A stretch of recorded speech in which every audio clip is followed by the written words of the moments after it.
Salut à tous, alors c'est Frédéric de la Vie. Alors ce soir je voulais faire une petite vidéo qui ne plaira pas forcément aux féministes qui veulent être l'égal des hommes dans de nombreux domaines.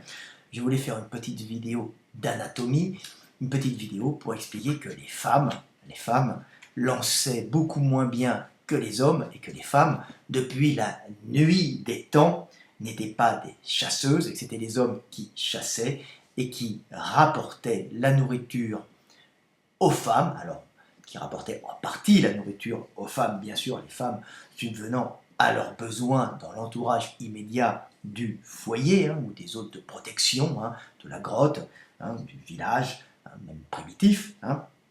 Donc je voulais expliquer que les femmes portaient même que leur morphologie générale était une morphologie de génitrice et pas du tout une morphologie de chasseuse, et que leur corps n'est pas du tout adapté à certaines pratiques sportives. Alors je parle globalement, bien sûr, je ne parle pas de toutes les femmes, je parle en général, en global. Et je vais vous montrer avec des petits schémas et vous expliquer un peu l'évolution du lancer. Alors j'ai déjà fait une vidéo sur le lancer, et là je vais juste un peu approfondir en expliquant les différences hommes-femmes et pourquoi les femmes lancent moins bien que les hommes. On voit souvent les petites filles, et c'était suite à une discussion que j'ai eue sur internet, et je n'avais pas parlé justement de ces différentes morphologies dans ma vidéo précédente, homme-femme, qui fait que les femmes lançaient moins bien que les hommes, et qui prouve bien que l'homme est un chasseur et est programmé pour aller chercher la calorie à l'extérieur et affronter le monde, alors que la femme est faite pour rester dans la caverne avec les petits, ou rester près du foyer avec les petits, et elle n'est pas une chasseuse. Alors évidemment, ça change un peu en Afrique pour certaines raisons, j'en parlerai, même les femmes africaines sont, entre guillemets, plus virilisées que les femmes européennes pour des raisons climatiques, comme j'en ai parlé dans mes vidéos, mais je vais vous faire un petit topo sur l'évolution humaine et notre évolution pour le lancer. Alors, nous étions des petits singes, on va dire, qui sont sortis de la forêt, des petits singes bipèdes qui avaient une bipédie en savane, il y a plusieurs millions d'années. On va dire que les australopithèques sont nos ancêtres. Étaient-ils des hommes? Comme je vous dis, on peut classifier hommes à partir du moment où il y a le verbe et des notions de temps dans le langage, donc la capacité de dire, d'avoir des notions de temps, de dire j'étais, je suis et je serai, donc la capacité de se projeter spirituellement dans le futur ou dans le passé par le verbe. Et ça, comme je l'ai dit, c'est la libération des mains, qui nous permettent d'indiquer des directions. Bien sûr, quand on est quadrupède ou quand on n'a pas une bipédie totale, on n'a pas encore cette libération totale des mains qui permet d'avoir des gestes qui indiquent les directions. On rajoute un son sur un geste. Je viens, je vais, le passé, le futur. On enlève les gestes, on met un son sur un geste. On enlève les gestes, il nous reste des notions de temps dans le langage, et c'est à ce moment-là ce qui nous ouvre la porte spirituelle du passé et du présent, nous permettant de réancrer nos souvenirs et de prévoir l'avenir. Et donc, à ce moment-là, le fait d'avoir plus de petites cellules cérébrales est beaucoup plus utile pour pouvoir prévoir des actions futures ou mémoriser des actions passées en refaisant les connexions synaptiques par ces mots si simples qui représentent le passé ou le futur, des mots très simples, qui nous permettent d'avoir une porte mémorielle sur les actions passées, qui nous permet de renforcer les connexions synaptiques et d'avoir un stock de mémoire plus important. Après, il y a le langage, les compressions de données en mots, mais ça, j'en ai fait des vidéos dessus. Donc, on est en savane, on a les mains libérées. Ces bras libérés ont une fonction fabuleuse, c'est qu'elles nous permettent de nous défendre. Alors, les mamans ont leur bébé dans les bras, elles sont près des arbres parce que la bipédie balbutiante en fait des proies faciles pour les prédateurs de savane. Nous, les hommes, on part en savane chercher de la nourriture qu'on va échanger aux femmes contre du sexe. C'était le début du sexe contre nourriture pour la survie de l'espèce, le partage des tâches. Et ça date d'il y a au moins 3 millions d'années, on va dire ça date de notre entrée en savane, parce qu'il n'y avait pas d'autre moyen de survivre. Donc les féministes peuvent gueuler, mais la séparation des tâches homme-femme, c'est 3 millions d'années. Hein. Donc on ne va pas tout changer du jour au lendemain, même s'il y a des changements qui vont s'effectuer. Donc les hommes vont chasser, ils vont ramener des animaux. Au début, ils continuent à grimper dans les arbres. Donc en grimpant dans les arbres, qu'est-ce qui se passe? Eh bien, on continue à avoir des doigts en crochet. Pourquoi? Parce que nos fléchisseurs des poignets sont courts, rétractés, ce qui fait que quand on tend la main, on peut étendre les bras, comme les fléchisseurs des poignets et des doigts. Les fléchisseurs des poignets et des doigts sont rétractés. Donc pour tendre les doigts, on peut les tendre uniquement, quasiment, quand poignet fléchi. Mais dès qu'on étend les mains, ils vont se recourber car les fléchisseurs des poignets sont relativement courts et ça demande beaucoup d'efforts de les étendre. Et ça permet à nos ancêtres, quand ils restaient bipèdes mais devaient se réfugier dans les arbres, de ne pas tomber des arbres, tout simplement. Donc, on avait ses mains en crochet, mais on pouvait quand même lancer, se déplacer, même si on lançait mal, parce que, évidemment, on ne peut pas affiner les jets, puisque nos mains en crochet, en tendant,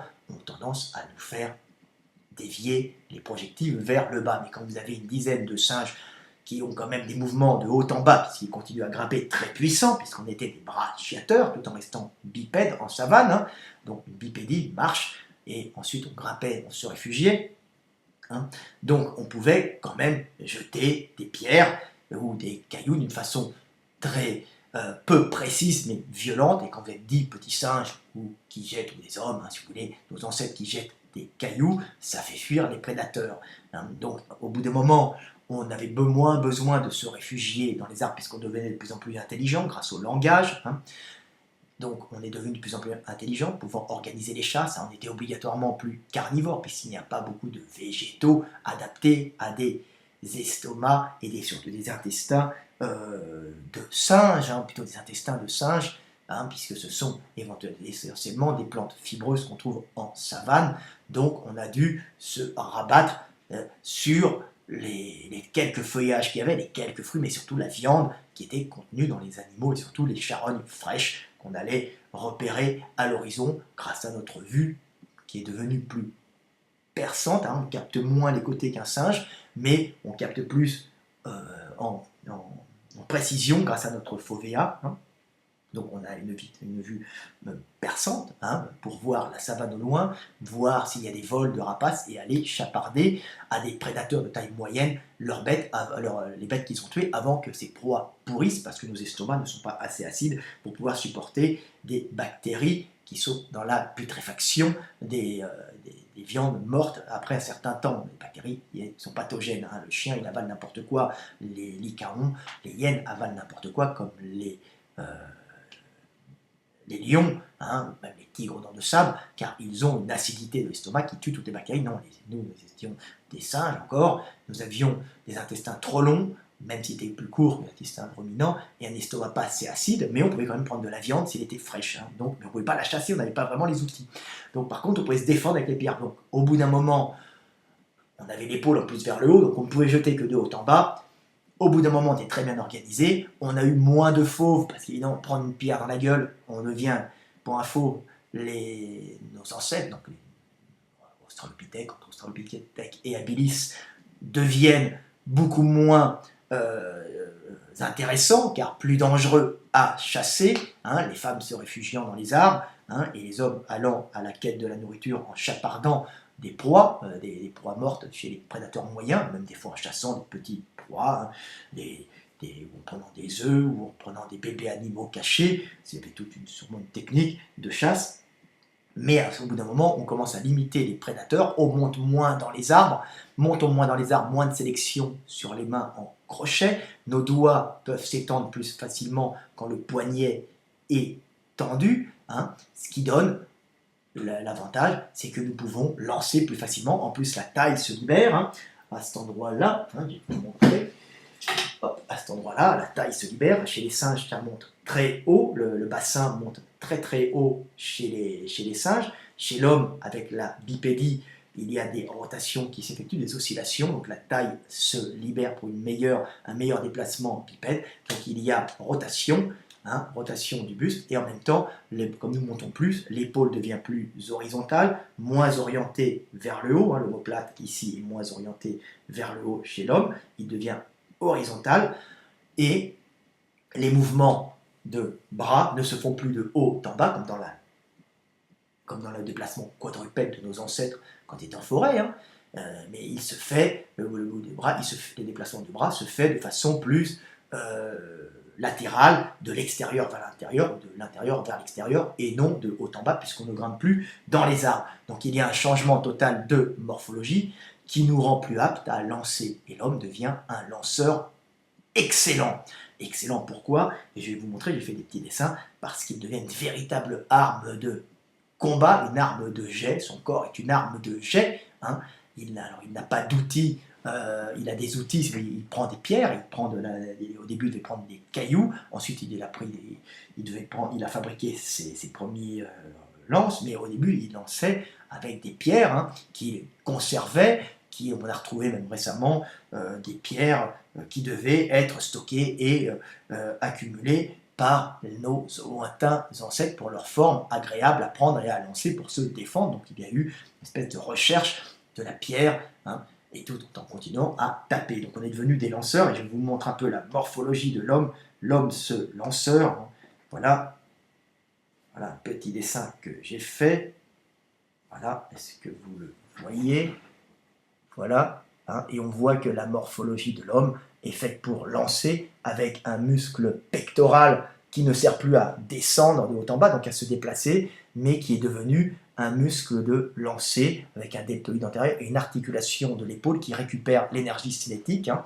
On voit que les muscles de l'abdomen et toutes les aponevroses, hein, accumulent l'énergie cinétique dans la rotation, et on peut lancer latéralement et accumuler de l'énergie cinétique par la contraction de la rotation, hein, par les muscles qui font la rotation vers l'arrière.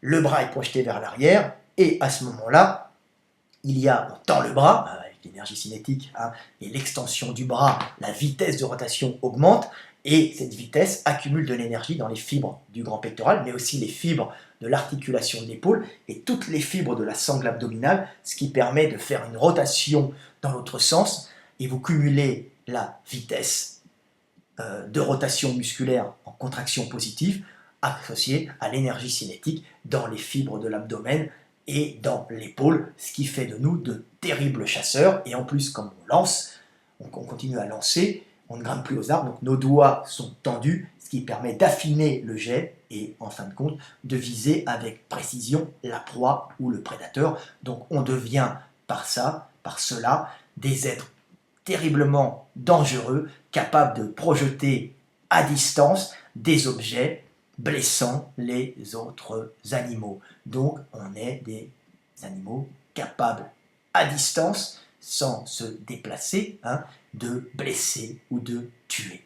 Donc c'est grâce à ça que l'homme est devenu terriblement dangereux. L'homme est un marcheur, un parleur, il part, il envisage l'avenir. L'avenir, il se souvient du passé par le verbe, il accumule des données qu'il peut transmettre, il organise ses chasses par le langage, et en plus, il est capable de tuer à distance, et nous devenons, avec des outils qu'on fabrique bien sûr, mais au début on prend juste des pierres, hein, et on devient de terribles chasseurs. Donc l'homme est parfaitement adapté à la chasse, et on peut voir ici, hein, j'ai fait un autre dessin, alors j'essaie de le trouver, voilà. Voilà, nous avons un magnifique discobole. Attendez, si on le voit, alors c'est quoi ça? Merde. Je vais le rechercher. Voilà.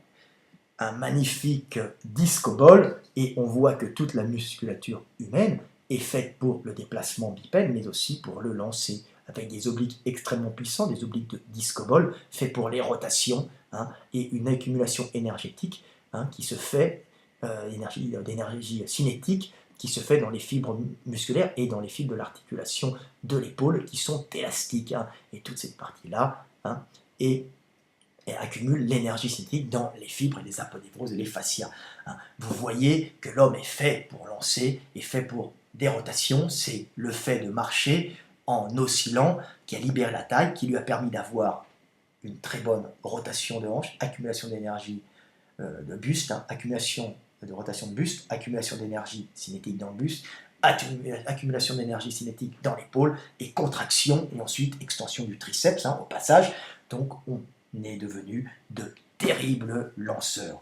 Voilà, là c'est un disco ball, et ben, nous avons voilà, un autre montrant quelques petits problèmes. Voilà, encore un dessin. Alors on voit, hein, c'était pareil, c'est des lanceurs grecs, hein, et on voit le petit oblique là, ici, qui vient, est-ce que, voilà, qui vient jusqu'autour des couilles et qui vient remonter le testicule, et je vous expliquerai pourquoi on a une couille plus haute que l'autre, hein, tout simplement.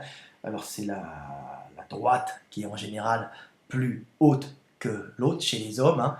On a et la gauche est, euh, est plus courte, est plus longue. Alors le testicule gauche monte plus, alors ça paraît un peu bizarre, mais c'est tout ça, ce sont des adaptations au lancer. Pourquoi? Parce que dans les rotations, hein, le testicule gauche devait être plus tiré et il aurait pu monter et avoir des problèmes. Donc le testicule gauche est toujours plus descendu que chez l'homme en général que le testicule droit. Ça doit avoir un rapport avec le lancer pour éviter d'avoir un testicule qui reste coincé et qui va créer une inflammation ou un problème grave. Hein. Donc il y a eu une sélection, et ce qui fait qu'il y a une asymétrie dans le développement des testicules, le testicule gauche étant en général plus descendu que le testicule droit, car les rotations à droite entraînent moins une montée du testicule. Hein, quand on lance, on est majoritairement droitier, notre espèce. Hein. Donc quand on lance, on tourne, on fait cette rotation-là, et ben c'est à la contraction le testicule gauche qui risque de remonter et de se coincer. Donc c'est pour ça que la sélection a fait précisément que nous avons un testicule gauche plus descendu que le testicule droit, tout simplement, car nous sommes des lanceurs depuis plusieurs millions d'années. Vous voyez, même nos couilles ont des fonctions, ont une forme qui explique notre histoire. Et c'est marrant, c'est marrant de l'expliquer. Donc voilà sur l'évolution de l'homme. Alors les femmes, elles, quant à elles, ben, elles n'ont pas de couilles, d'accord, mais en plus, elles n'ont pas une morphologie si bien adaptée au lancer que les hommes. Pourquoi? Parce qu'elles restaient à côté des arbres. Hein. Et les femmes, elles sont taillées. Pourquoi? Les femmes ont une constitution morphologique complètement différente qui est faite pour, tout le monde le sait, accoucher. Ce sont des matrices qui sont faites pour marcher à l'économie d'énergie, puisqu'elles doivent nourrir à certains moments deux personnes, elles et leurs petits, hein, quand ils poussent dans le ventre, qui sont les nôtres, hein, et quand elles devront l'allaiter, donc elles ont besoin de moins de masse musculaire parce que ça consomme la masse musculaire, donc elles doivent être tout en économie d'énergie, plus grasses, elles accumulent de la graisse, hein, pour éviter justement d'être en carence énergétique quand elles auront leurs petits à nourrir, hein, elles devront fournir elles-mêmes du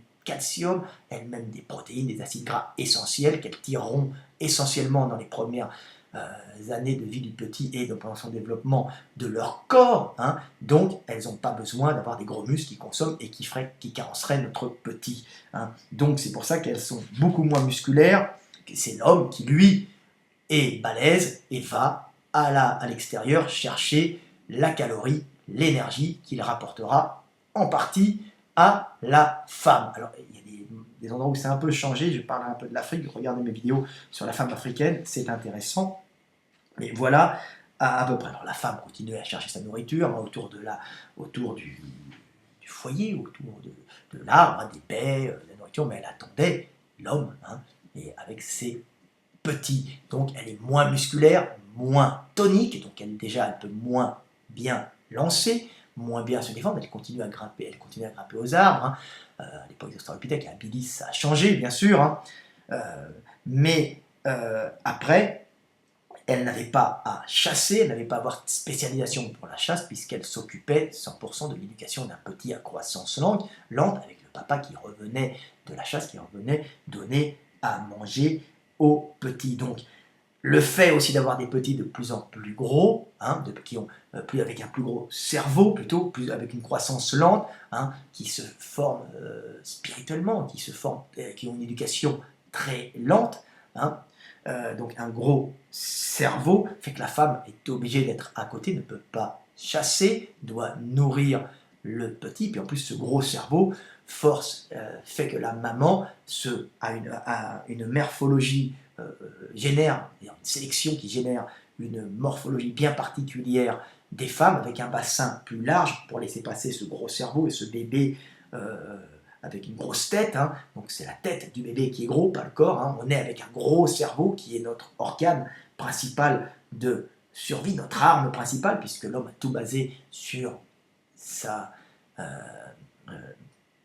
sur son ordinateur interne, donc sa capacité d'organiser ses actions futures et d'avoir une espèce de libre arbitre donné par le langage et les notions de temps, d'envisager plusieurs solutions futures au lieu de marcher aux réflexes conditionnés, hein, ou à la programmation génétique. Il va marcher à l'éducation et il va marcher à la réflexion, qui est aussi bien sûr une programmation génétique, car nous avons un gros cerveau capable de mémoriser plein de choses, mais ça c'est venu après, hein. Donc la maman a donc un bassin large pour pouvoir laisser passer un bébé avec un gros cerveau, hein, mais la maman donc doit être beaucoup plus souple, hein, avec des hormones, hein, donc une souplesse ligamentaire, hein, lui permettant d'accoucher plus facilement et d'être plus détendu, qu'il y ait une distension des ligaments du bassin, parce qu'il faut que le bébé passe par là, hein, par ce trou qui est ici, le trou de la maman est plus large, donc elle va prendre une forme bien différente du bassin, hein, et donc tout son corps va se trouver différent. C'est pour ça que la femme n'est pas une bonne lanceuse, car elle est trop molle, pas assez tendue, hein, pas assez de tension musculaire. Alors bien sûr, il y a les tennisman, mais on parle des femmes globalement. Elles lancent mal. Regardez les petites filles, quand elles lancent, elles ont du mal, hein, et en plus, la forme de leurs bras n'est pas adaptée à faire un lancer de précision. Alors on va dire, mais pourquoi tu es misogyne? Non, pas du tout, c'est la sélection naturelle, hein. L'homme est plus tendu, les femmes ayant une plus grande laxité ligamentaire du fait qu'elles doivent accoucher un bébé avec un gros cerveau, hein, un être qui aura un gros cerveau qui devra passer par ce détroit où c'est périlleux, beaucoup de femmes mourraient, donc il y a une sélection sur les bassins plus larges, hein. Donc les mamans se sont retrouvées avec des morphologies bien particulières, morphologies que je vais vous montrer ici, voilà, petit dessin que je vous ai fait. Vous avez une femme, un homme, la femme a un bassin plus large pour laisser passer un petit bébé, une taille plus marquée, un buste moins volumineux et moins musclé, parce qu'elle n'a pas attaché de gros muscles comme l'homme, parce que l'homme chasse, hein, voyez, et on voit que ses bras s'adaptent parfaitement à la forme de son bassin et qu'elle a un espèce de comment dire, elle a les bras qui partent avec un valgus latéral, hein. Alors la femme a souvent un valgus latéral, pourquoi? Parce qu'il doit y avoir une programmation génétique qui permet d'adapter les bras, souvent une programmation génétique dans la vitesse de développement de la structure osseuse et musculaire, mais il y a aussi, à cause de la laxité ligamentaire, le fait que le travail musculaire du muscle biceps et du muscle brachial, le muscle biceps c'est celui-là, hein, qui est ici, voilà, hein, c'est ce muscle-là, hein, vous voyez, il s'accroche ici en bas, donc il va tirer sur le radius, qui est cet os-là, hein, il va tirer sur le radius, vous voyez, le biceps vient ici, et vient ici, s'attacher ici, donc en tirant, c'est un supinateur, hein, donc quand le bras est en pronation, il ouvre, il met le bras en supination, c'est un très puissant supinateur, et il met en supination, mais il tire aussi latéralement le bras, un peu comme le brachioradial, hein, qui est chez la femme, qui chez la femme aussi va tirer le bras. Alors chez l'homme, il fait la même chose, hein, alors le brachioradial est ici, je vais vous le montrer. Alors le brachio radial, c'est ce muscle qui porte la main, le poignet, la main en position neutre, hein, il est ici, vous voyez, hein, là, c'est ce muscle qui est ici, position neutre, et il ouvre la main comme ça, quand vous avez le bras tendu, il fait ce mouvement-là avec le biceps. Vous voyez qu'en faisant ce mouvement-là, eh ben, il tire le bras vers l'extérieur, et comme la femme est beaucoup plus laxe puisqu'elle est hormonalement, elle a des hormones qui imprègnent tout son organisme, hein, qu'elle génère, et qui va rendre ses ligaments et son système de maintien squelettique et musculaire plus souple, et ben, l'os, progressivement l'articulation va se déformer. Il n'y a pas que de la génétique, ce n'est pas une génétique uniquement de programmation dans le développement de la forme par accélération cellulaire, développement cellulaire, c'est aussi le fait que la femme étant plus souple, son travail musculaire va lui porter le bras latéralement, et c'est pour ça qu'on se retrouve avec cette morphologie si typique de la femme, avec ses bras le long du corps qui s'adaptent parfaitement à son bassin large, hein, tout simplement parce qu'elle est plus, souple, et le travail musculaire va lui déformer son poignet. C'est pour ça, son coude, hein, il va le tendre vers l'extérieur. C'est pour ça, vous voyez, c'est un ensemble de programmation génétique et de déformation due à la laxité ligamentaire pendant sa croissance, qui va faire que la femme a souvent une morphologie qui n'est pas adaptée au lancer. Pourquoi? Parce que si elle lance, l'homme va se retrouver en rectitude totale. Hein. Alors là, vous avez un bras d'homme. Hein, voilà, vous voyez. Ici, c'est un homme qui lance. Hein, vous voyez. Donc, il va se retrouver tendu à fond pour pouvoir lancer un projectile avec précision, alors que la femme se retrouve avec un bras légèrement en S, hein, ce qui n'est pas le mieux pour pouvoir lancer avec précision un projectile. C'est pour ça qu'on voit souvent les femmes qui lancent avec une façon de lancer un peu gauche. Pourquoi? Parce que leur structure osseuse, et leur manque de tonicité, mais aussi leur structure osseuse, ne leur permet pas d'avoir le même mouvement qu'un homme qui, lui, a une longue sélection génétique pour le lancer et programmé pour ça depuis des millions d'années. C'est pour ça que les petits-enfants aiment jouer avec des pistolets, aiment jouer avec des arcs, aiment lancer, alors que les petites filles aiment s'occuper des petits bébés, des poupées. Pourquoi? Parce qu'il y a une programmation. Nous sommes des chasseurs. Nous les hommes, nous les aimons nous projeter spirituellement dans l'espace. Les hommes ont en général une bien meilleure perception de l'espace quand ils se déplacent. Donc ils ont une perception des distances et une perception de l'espace. Ça ne veut pas dire que la femme n'a pas une bonne perception quand elle se déplace, mais elle va plutôt noter les détails. Hein. Elle va se souvenir qu'ici il y avait une fleur, qu'ici il y avait ça, mais elle ne va pas avoir une perception spatiale. L'homme sait se retrouver en général en 3 dimensions, hein, puisque c'est un chasseur en 3 dimensions. En 2 dimensions, il évolue dans l'espace, donc il évolue, il sait calculer des distances, il sait mieux calculer les distances, hein, il sait mieux se localiser, hein, mais c'est pas pour ça qu'il va mieux mémoriser, par exemple, des détails. Hein. La femme, va, en général, mémorisera mieux certains petits détails. Hein. C'est pour ça qu'elle va se déplacer d'une façon différente, hein, en mémorisant, tiens, ici il y avait la statue de ça, ici il y avait ci, ici il y avait ça, alors que l'homme, lui, va mémoriser des angulations et des représentations spatiales dans sa tête. Il va se faire un schéma, une carte routière, si vous voulez, dans sa tête. Hein, et une carte spirituelle pour se projeter dans l'avenir. Vous voyez, 2 différentes façons de se déplacer, et même le jet, le lancer pour l'homme, est une façon de se projeter spirituellement dans l'espace. Pour pouvoir bien lancer, il faut déjà que son esprit soit sur la proie. Donc il faut visualiser la proie, se visualiser où la pierre tapera et tendre tout son corps vers cette proie, alors que la femme, même en essayant de tendre son corps vers cette proie, aura moins de tension musculaire et surtout, ses os ont moins de rectitude pour percuter. Hein, vous voyez, tout est dans la courbe chez la femme, et oui, elle est faite pour être souple, courbe et laisser passer la vie, et l'homme est fait pour tendre vers la proie, tuer et ramener l'énergie qu'il a prise à cette femme qui accueillera en elle, dans ses courbes, la vie. Voilà, comme un peu de poésie. Donc voilà ce que j'avais à dire. C'est pour ça que les femmes lancent beaucoup moins bien. que les hommes. En plus, elles ont un recurvatum, hein, en plus d'avoir un valgus du coude, elles ont souvent un recurvatum du coude, ce qui fait que quand elles lancent, elles vont avoir le bras qui va en plus partir sur le côté, le bras extrêmement tendu, et en plus ça peut être dangereux, et ça peut leur créer des pathologies, alors que l'homme reste relativement tendu. Hein. Voilà.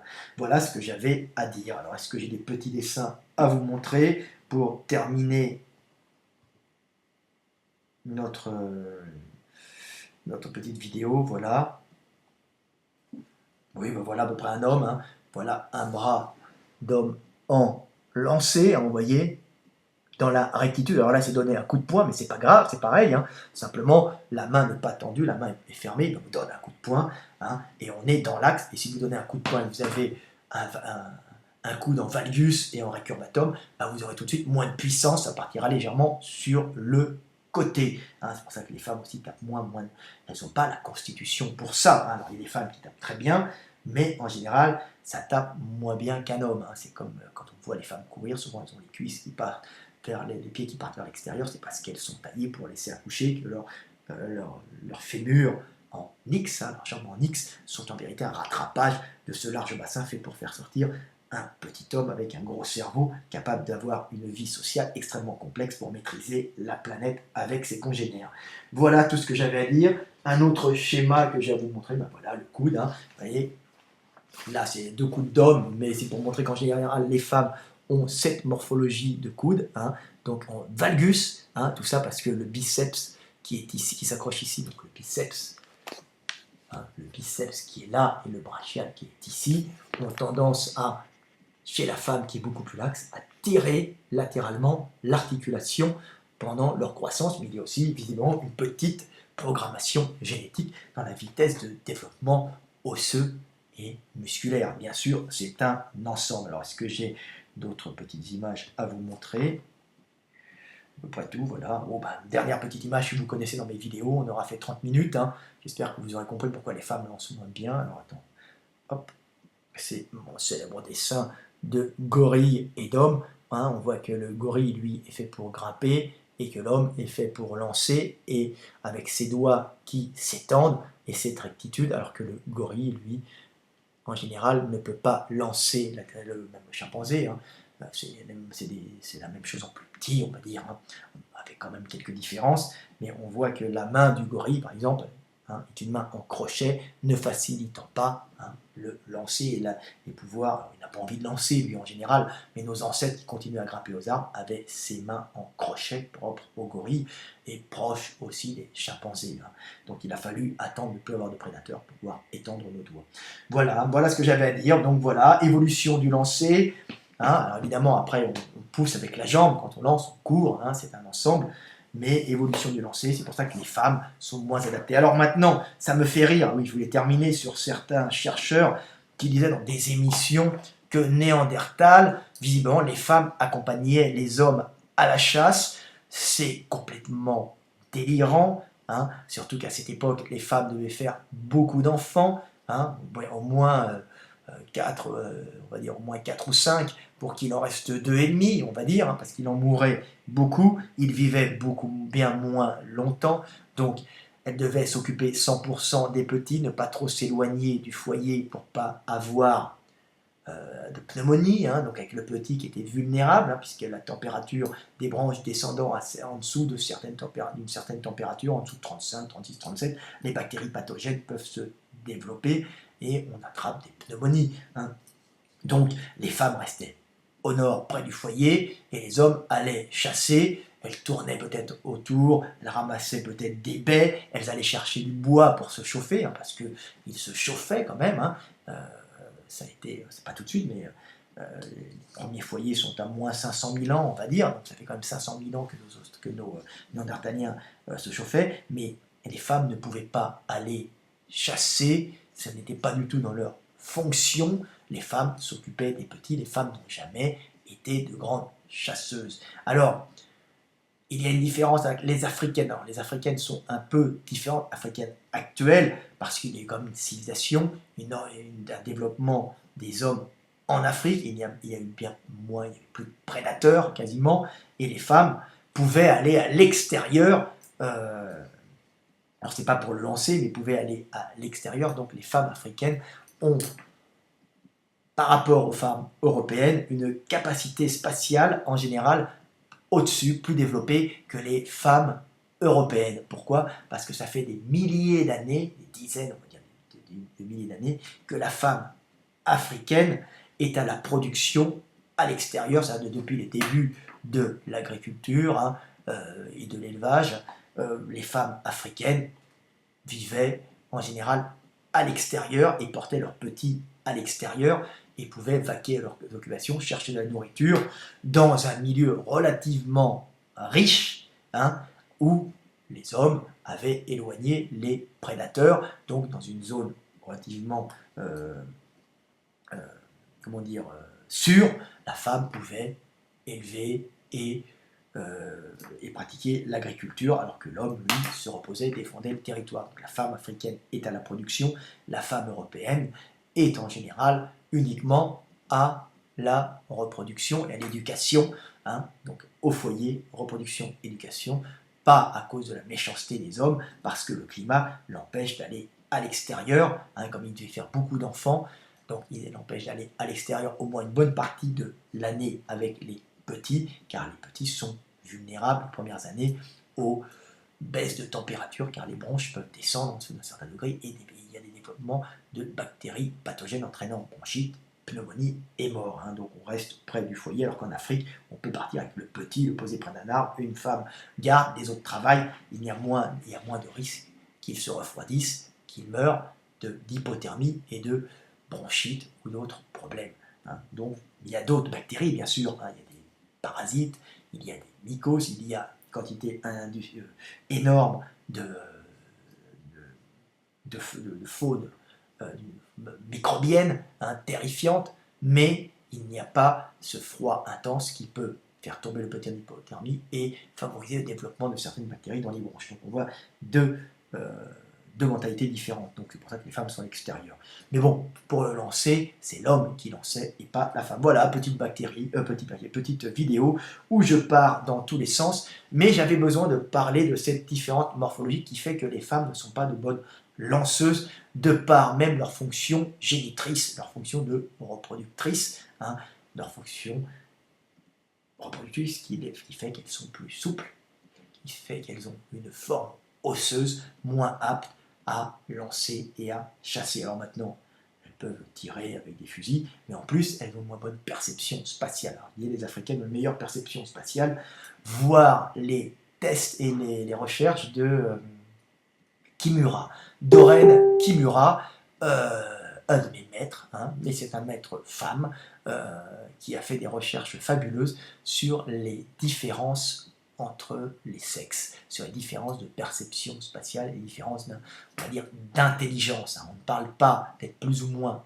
intelligent, on parle de variation dans l'intelligence et la fonction d'intelligence. Il n'y a pas d'échelle, il y a des différences d'intelligence et des adaptations à telle ou telle fonction. Voilà, c'est pour ça que les petits garçons aiment les pistolets, aiment lancer. Mon petit gars, mon petit Leonardo, adore les pistolets, il adore les épées, il adore tirer, il adore lancer, et que les petites filles adorent les poupées. D'ailleurs, même leur perception de l'espace fait qu'elles aiment bien s'intéresser à ce qui est en face d'elle, avec une espèce et une moins bonne perception de tout l'espace autour. Ça, c'est le propre de l'homme. C'est les conducteurs de rallye, on en trouve quelques femmes qui le font, mais c'est mal minoritaire, et c'est pas que éducatif, c'est génétique aussi. La perception spatiale, le déplacement dans l'espace, c'est l'homme. La femme repère l'espace, repère tous les détails et les variations, plus que les trajets spatiaux et que les déplacements spatiaux. Elle est moins bonne là-dedans. Voilà, c'était Fred Delavier, 40 minutes. Qu'est-ce que je suis bavard, mais c'est pour le bien de l'humanité. J'espère que j'enseigne avec qualité pour tout le monde. Allez, à bientôt. Et puis c'est pas que de l'enseignement, c'est aussi de la recherche. Au top de la recherche. Salut, bonne soirée, 4 h du matin.